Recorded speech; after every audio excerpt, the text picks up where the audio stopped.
Today is the first full day of the Biden presidency, and I have a homework assignment for all of my listeners, especially those who voted against Joe Biden, who voted for Donald Trump. Call me and tell me what Joe Biden can do to persuade you that he really means it when he says, we want to bring our country together. Enough division, too much division. We're a better country when we're united. That's your homework assignment, and I'll explain why on the Dershow. Today, on the very first day of Joe Biden's term as President of the United States, the first full day, I am posing a challenge to my viewers and listeners. Yes, to my viewers and listeners.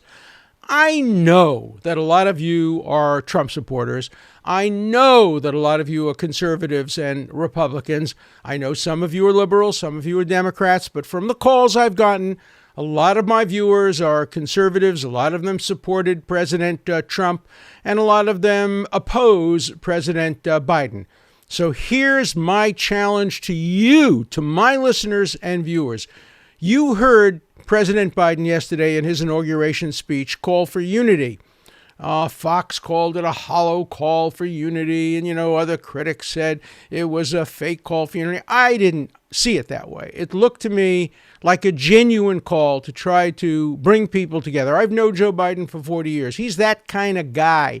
He was the guy who always crossed the aisle. He was the guy, remember, he was criticized for talking to segregationists and making deals with bigots in the Senate. Yeah, he did that. That's who he is. He will try to bring people together. Will he succeed? I don't know. But here's my challenge to my listeners, particularly my conservative, anti-Biden, pro-Trump listeners. Tell me, call me, tell me, what do you think Joe Biden can do to make his call for unity and bringing people together a reality? What can he do to persuade you that he's serious? What can he do to convince you that he is going to be the president for all Americans? He went out of his way to say to those who voted against him, some of you who voted against him, give me an opportunity. Keep your mind open. Let's hear from you. Let me know what you think I can do, he said, essentially, to heal the nation and to bring them together. Let me tell you what I plan to do. Now, I'm a liberal Democrat. You know that. And I was not a political supporter of President Trump, though I defended him on the floor of the Senate and will continue to oppose these foolish efforts to impeach and remove him after he's left office, efforts which I think hurt the Democratic Party as much as they do the Republican Party, and certainly help hurt President Biden's agenda by diverting attention from the future and looking back to the past. But let me tell you what I intend to do. I intend to write a letter to my old friend Joe Biden. I intend to offer my help and say, look, I have some credibility with conservatives. I have some credibility with people who voted against you and with people who voted for President Trump. I have some credibility because I stood up for the Constitution, and standing up for the Constitution, I stood up for the rights of President Trump, not to be impeached the first time around, not to be removed, and not to be removed the second time around. This time I'm not going to be his official lawyer, but I will certainly make the case in the court of public opinion. So, Mr. President Biden, I have some credibility, and I'm offering myself up to help you bring about this kind of unity, to end this kind of divisiveness. I'm happy to try to appeal to people who hold me in high regard because of what I did neutrally during the past 4 years, especially during the past year. So here, I want to help. I want to bring this country together. Yeah, I'm going to remain a Democrat. At least I'm going to remain a Democrat as long as the Democrats remain Democrats. If the Democrats become extreme left-wingers a la the Squad, I'm not going to any longer be able to be a Democrat. But I'm a Biden Democrat, basically. I'm a Clinton Democrat. I'm a Ted Kennedy Democrat. I supported all of those candidates. I'm a mainstream centrist Democrat, liberal Democrat, anti-radical. I'm more opposed to radicals on the left than I am to conservatives. I'm even more opposed to racist, white supremacists, bigots, extremists on the right. But I oppose all extremism. I'm a centrist, liberal Democrat. And so, President Biden, how can I help? I'd like all of you to respond to that call as well. Look, when we elect a new president, when Donald Trump was elected 4 years ago, I didn't vote for him. I voted for Hillary Clinton. But I wished him well immediately. And I said, I'm rooting for you. I always root for the incumbent president. Whether I voted for him or her or against them, I root for our president. I want to see our nation successful. This morning, before I did my show today, the Dershow, I was on Russian television talking to their main channel. And they asked me what can be done to create closer relationships between Russia and the United States. And I pointed out the problems. I said, problems won't go away. The problems over Ukraine won't go away. The problems in Syria won't go away. There are a lot of problems that will continue to exist. But I think Joe Biden is going to try his best to reset the relationship between the United States and Russia. I think he's going to see China as the biggest competitor and perhaps create closer ties between the United States and Russia in a united front against China. I think he's also going to try to improve relations with China. That's who he is. He's not a separator and a divider. He's a uniter. Now, there's a time for separation and division. We have to separate ourselves from bigotry. We have to separate ourselves from hate. We have to separate ourselves from countries who are thinking ill of us and want to do us harm, like Iran. I don't know what his policy is going to be toward Iran. We heard from Secretary of State designate Blinken that we're not jumping back into the Iran deal so quick. We want to make sure that the new Iran deal, if we would enter into it, is longer and stronger. I love those two words, longer. It has to exist at least for a quarter of a century, maybe longer.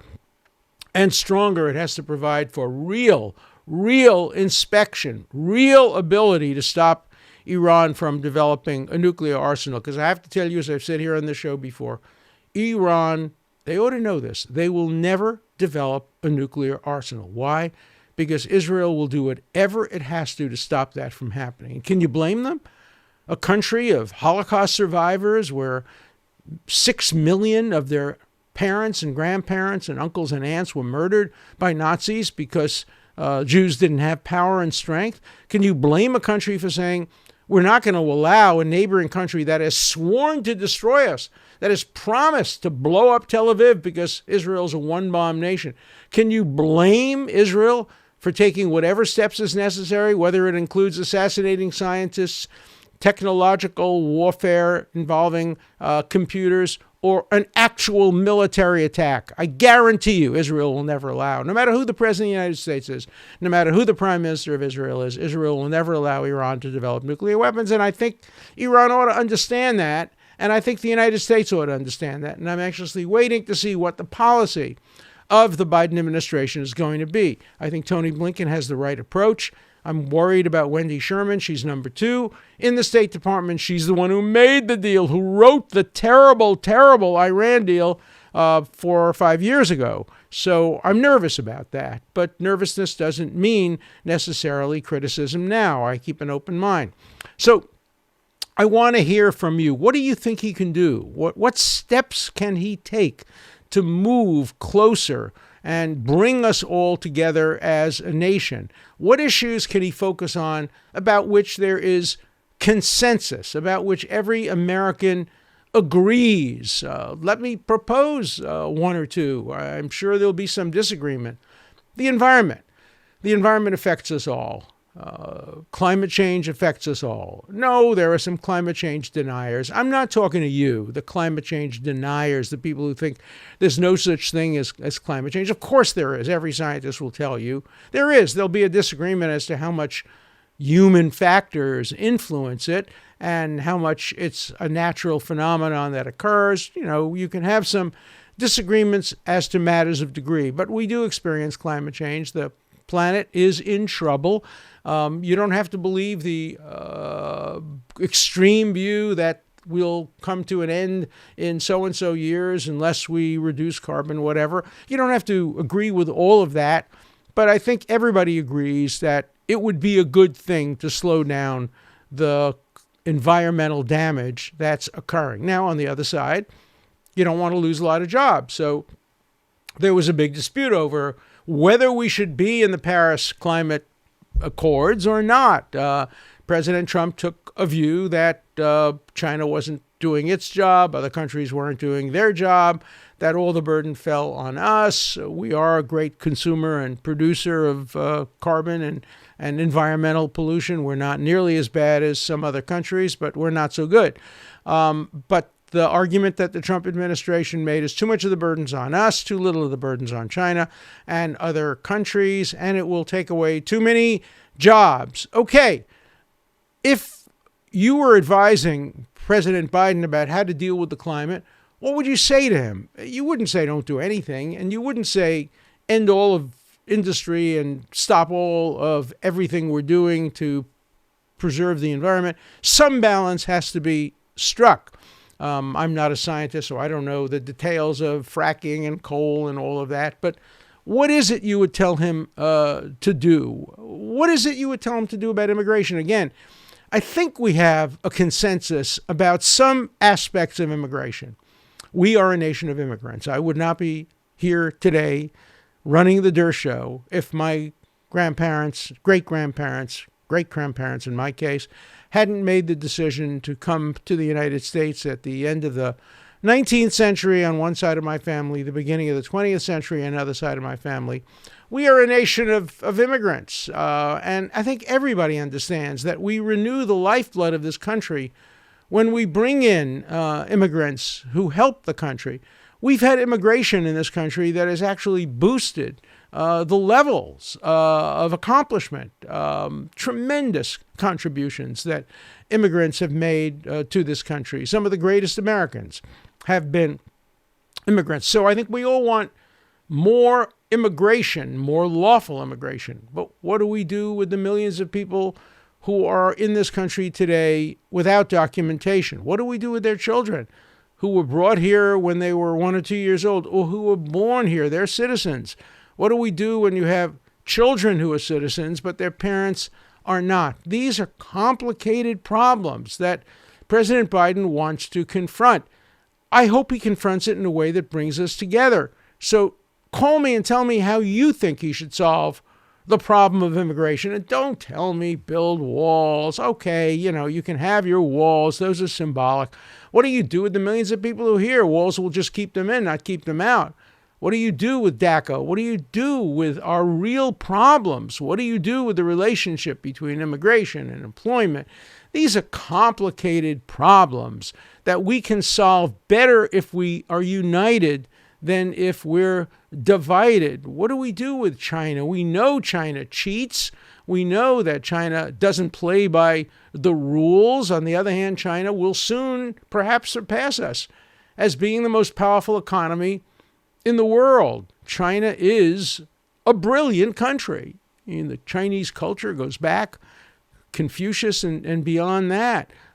We should be trying to work together with them to solve the world's problems. We don't need, there used to be a time when you thought you needed an enemy. You couldn't be really a country if you didn't have an enemy. We had enemies all throughout our history, starting with the British. They were our enemies, the War of 1812. We then had our own enemies, as Pogo said. We have found the enemy, and it is us. During the Civil War, we were our enemy, and we fought this horrible Civil War. Then we had these other wars, the Spanish-American War. We had the First World War. We had enemies. We had the Second World War, a grievous, horrible enemy. Then the Korean War, and then the Vietnam War. Now we're in kind of pseudo-wars. We don't need enemies. I would hope Joe Biden would bring us 4 years of peace, 4 years of stability and tranquility. Bill Clinton once complained that his 8 years, there were no crises, and he couldn't prove what a great president he would have been had there been a crisis. All of our great presidents, obviously, have presided over crises. George Washington, Abraham Lincoln, Franklin Delano Roosevelt, all presided over crises. There's supposed to be an old Chinese curse. I never know if it's true or not. May you live in interesting times. We don't need that curse today. My blessing for America for the next 4 years is may you live in boring times. May it be less interesting. May there be less conflict. Maybe we can just have a period of boring, predictable stability, normalcy. We need it. When you come out of surgery, you don't go and do your exercise right away. You rest, you relax, you get better. We've been through surgery. We're going through it now. Even the pandemic, which you would have thought would unite us, has divided us. Masks, yes, no. Vaccines, how quickly will they roll out? State, federal, government, whose fault is it? Why are people dying? Who are we going to blame? Let's unite. Let's try to roll out the vaccine as quickly as possible. Let's agree with the priorities, who goes first, who goes second.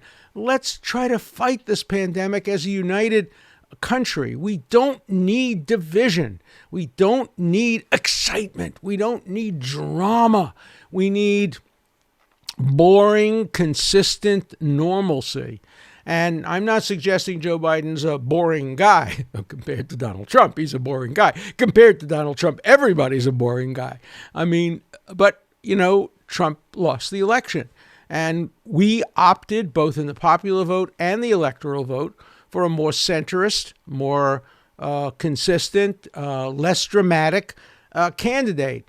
And so, again, my challenge to you, my listeners, maybe I'll devote a whole show just to getting your points of view on this. I'll start out with a small introduction, but take maybe a lot of phone calls and comments, because I want you to tell me, particularly you who voted against Biden and who voted for Trump, tell me what Biden can do to bring us together, what Biden can do to persuade you to give him a chance. And I will get that information to President Biden. I will get it to him through people I know in his administration or through him directly. Just you tell me what he can do to persuade you. I'm not asking you to tell me what he can do to persuade you to become a Democrat or to vote for him for re-election. I'm not talking politics. I'm asking for you to tell me what he can do that will persuade you that he means it, as he's persuaded me that he means it, when he says he wants to bring us together, he wants to heal us, he wants to reduce the differences and the tensions, he wants us to listen to each other. I would hope he would have said as well, and he implied it, but he didn't say it as strongly as I hoped he would, and we should not shut down the marketplace of ideas. Let's not censor each other. Let's not have the social media put people on blacklists, take them off the platform. Let's end that form of division by censorship. If we're going to listen to each other, we have to have an opportunity to hear each other. Put President Trump back on Twitter. Put him back on Facebook. If you don't like what he says, argue with him. Condemn him. Do whatever you want, but he's now a private citizen. And he's entitled to get his message out just the way we're entitled to get our messages out. So let's end this social media censorship. Let's end this cancel culture. Let's end this McCarthyism that we're going through, which divides even more. Let's stop these petitions to take degrees away from people who may have supported President Trump or worked on his administration. That's not going to bring us together. That's going to divide us. And let's end this foolish impeachment and trial. That's looking backward, not looking forward. That's just going to divide us more. If I were President Biden, I would have said, I don't support this. I don't support this impeachment. I don't support this trial. It hurts my cause. It hurts my agenda. It hurts me from moving forward. It takes my 100 days away from me and gives it back to President Trump, now former President Trump. So both sides have something to do. But today my message is to President Trump supporters. Tomorrow, I'll have a message for the Democrats. I can combine them together. I know what the Democrats have to do to bring us together. They have to stop this foolish drive toward impeachment and removal. That's the first thing they have to do. They have to stop these efforts to try to take degrees away from people and stop people from speaking on campus and recriminations. They have to remember Abraham Lincoln, with malice toward none and charity to all. We heard that last night from several people. It is one of the most remarkable phrases in the lexicon of American history, with malice toward none and charity to all. Democrats, you beat them. You won. You have your president. Stop it. Stop the recriminations. Stop trying to go back to the past. Move forward. That's what you can do. And now I want to hear from the pro-Trump, anti-Biden people, voters. What can Biden do to now bring us together, to persuade you that he means it when he says that we are stronger as a nation when we are together than we are when we're divided? So you have homework. Your homework is call me, leave a message, leave a question, leave a comment, but be constructive. Tell me, don't complain. We've had enough complaining. Tell me in a positive way what Joe Biden can do to help heal the country and to persuade you that he really means it when he says he wants unity rather than division. So that's your homework assignment. I want all of you to get A pluses. Please call the Dershow. Let's begin with our first call today. My question has to do with your statement on a previous show where you discussed Biden being a centrist candidate. For the most part, I agree with this. However, I've noticed the executive action being discussed that Biden will take on ordering a whole-of-government racial equity review, which will be led by Domestic Policy Council Director Susan Rice, which will require each department to conduct a baseline review of whether its policies disadvantage a demographic group, with the goal of achieving the option to, quote, more equitably allocate federal resources.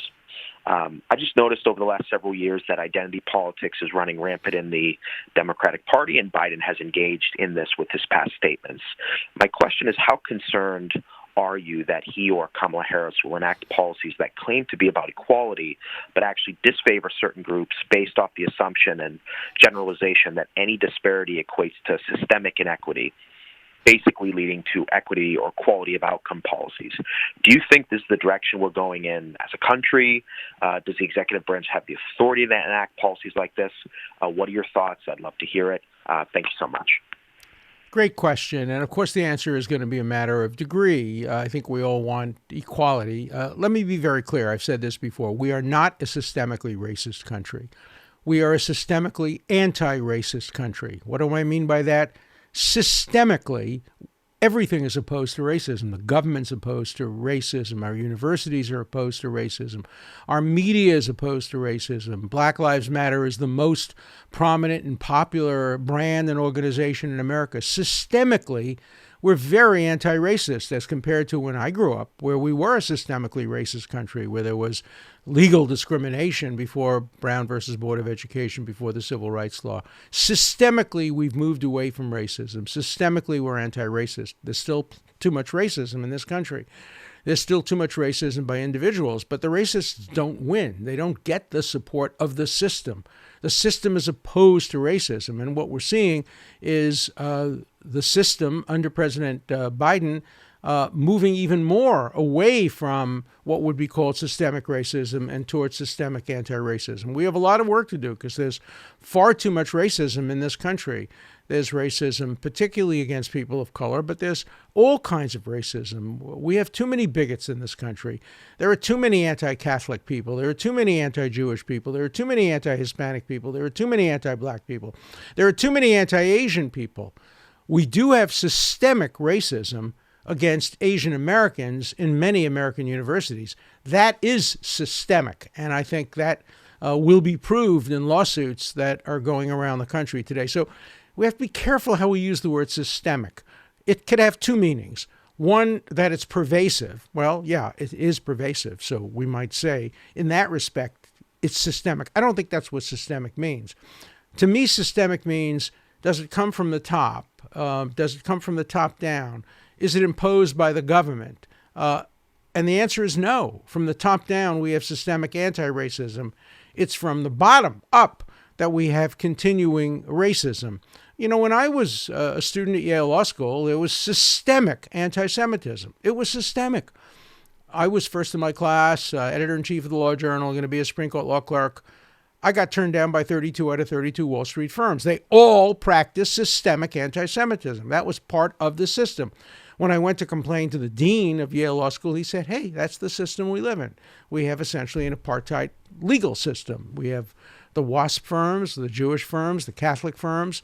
There was no room for women, African Americans, openly gay people. That was systemic bigotry.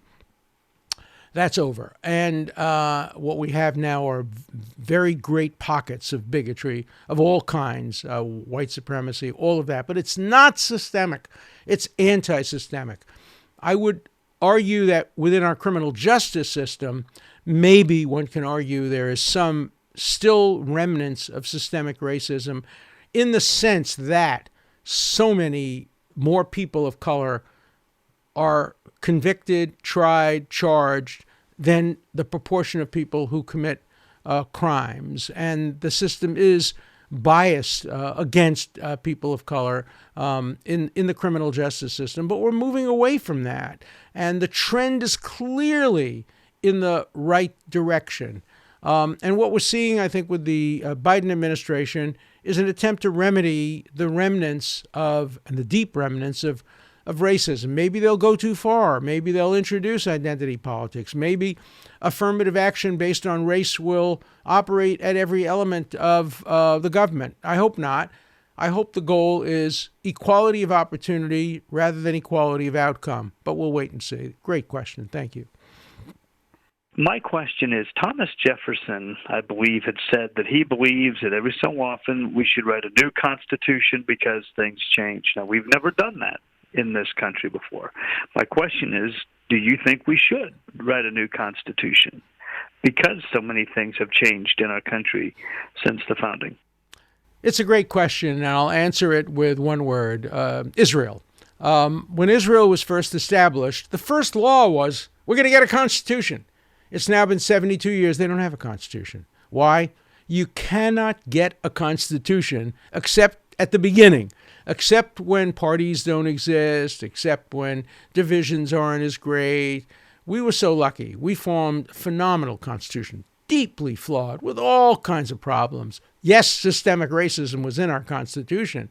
Obviously, the way African-American slaves were counted as 3/5 of human beings and all kind of other provisions of our laws and Constitution. But we were lucky. We established the Constitution early in our history. If we try to get a Constitution today, we'd be in the position Israel's in. Israel cannot get a Constitution because they can't get consensus over the relationship between the religious aspects of the community and the secular aspects, between Jews and Arabs, between other groups of people, Sephardim and Ashkenazim. You just can't get it. Everybody, when you try to form a constitution now with a mature political society, everybody asks just one question. Will it be the question my grandmother used to ask? When I would come back from a Brooklyn Dodger game and say, Grandma, the Brooklyn Dodgers won, my grandmother with a thick Yiddish accent would say, yeah, but was it good or bad for the Jews? You know, she had a singular view of the world having come from Poland. Today, if we started a constitution, the first question would be, is it good or bad for the Democrats or the Republicans? Take, for example, the issue of a statehood for the District of Columbia. Of course, the people of the District of Columbia should have full citizenship rights, but we know that if the District of Columbia gets statehood, the Democrats get 2 more senators forever and ever and ever. So that becomes a political decision. And so there are alternatives being suggested. Create a small capital, District of Columbia, maybe just a couple of square miles around where the White House, the Capitol, the Supreme Court, all the government buildings, and then the rest of residential District of Columbia should be ceded to Maryland, where it originally was, or Virginia, and the citizens will become part of those states and can vote. That wouldn't change the nature of the Senate. It would change it a little bit. Maryland would become clearly a blue state. It is. And if some went to Virginia, Virginia, which is now a purple state, would again become a blue state. The same thing with Puerto Rico. Today, politics determines whether or not you want two more Democratic senators. And so if we ever try to get a new constitution, it wouldn't happen. We wouldn't get a First Amendment. Feminists would say, no, let's have Congress shall make no law abridging freedom of speech except pornography. Or accept sexism. Many Jews would say, Congress shall make no law abridging speech except Holocaust denial. African Americans would say, no law abridging speech except no racism. Everybody would have exceptions, and everybody would say, free speech for me, but not for thee. So we are so lucky to have a Constitution that has endured for 230 or so years. It ain't broke enough to fix it. We have an amending process. It's been used 26 or so times. Let's continue to operate within the Constitution. Let's not tamper with the Bill of Rights. For example, if I were writing the Constitution, I would not have a Second Amendment. I don't think guns belong in a Constitution. That's my personal view. But it's there. The Second Amendment is there, and I don't want to abolish it, because if I abolish the Second Amendment, you'll abolish the First Amendment, or the Fifth Amendment, or the Sixth Amendment, or the Eighth Amendment. You got to accept imperfections. The perfect is the enemy of the good, and we have a good Constitution. So let's not accept Jefferson's advice on this one. Let's not rewrite our Constitution, because we'll never get it done. Good morning. It's Harvey and Henderson. The latest rumor floating around is that Trump may have pardoned himself, but he isn't disclosing it until he finds out whether or not they come after him. That sounds a little far-fetched to me, so I'm coming to the professor for the facts. Okay, thank you. Love the show. Have a great day. Bye. Thanks a lot. You used my favorite Yiddish word, far-fetched. Doesn't it sound Yiddish? Far-fetched? It's an English word. Far-fetched. Okay, it is far-fetched. A president can't pardon himself secretly. All pardons have to be made public. These pardons were made public. We've seen the list. I was disappointed that some people who I wanted to have pardons, Julian Assange, others, were not on the list. Some famous, some not famous, some people you've never heard of. Some very good people were on the list, but the list's public, and President Trump's name's not on the list. So, as my friends in Brooklyn would say, forget about it. He's not pardoned himself. I don't think he should have pardoned himself. I think that was the right decision. But your question was not far-fetched. This is Robert from West Tisbury, Massachusetts. I have two questions. The first is, you have said that an impeachment requires either a criminal or a criminal-like act. Can you give an example of something that is criminal-like but not criminal that would constitute an impeachable offense? And the second question, which perhaps is related to the first, is a hypothetical situation. Let's say that President Trump was informed prior to the January 6th rally that there was a likelihood, an imminent likelihood of violent action if he were to speak at that event, and he went ahead and spoke only. Would that prior knowledge constitute a criminal act, considering the ruling in Brandenburg? Thank you.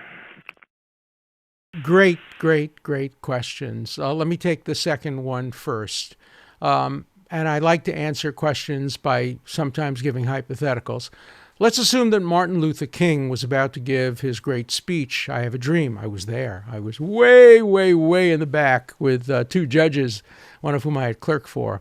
And by the way, 90% of that day were boring speeches by this union leader and that guy and the other guy. And then Martin Luther King got up and gave his fantastic speech. Let's assume he had been told in advance that if he gave that speech, there would be violence. No, I don't think he could be charged under Brandenburg. Or let's assume that John Lewis was told when he walked across that famous bridge that there would be violence. Now, there may be a difference if you're told there will be violence directed against you, and if you're told there will be violence by people who support you.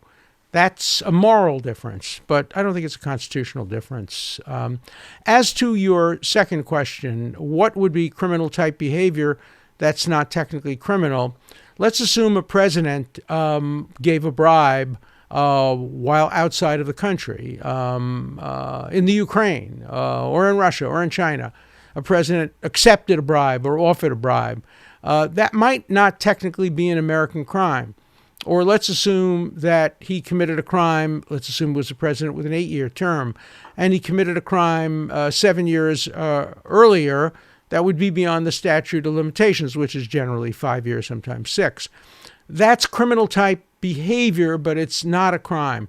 What I'm saying is it doesn't have to have all the elements of a crime. You don't have to get a convictable offense, but it has to be criminal type behavior. Remember what the Constitution says: treason, bribery, or other high crimes and, not or, and misdemeanors.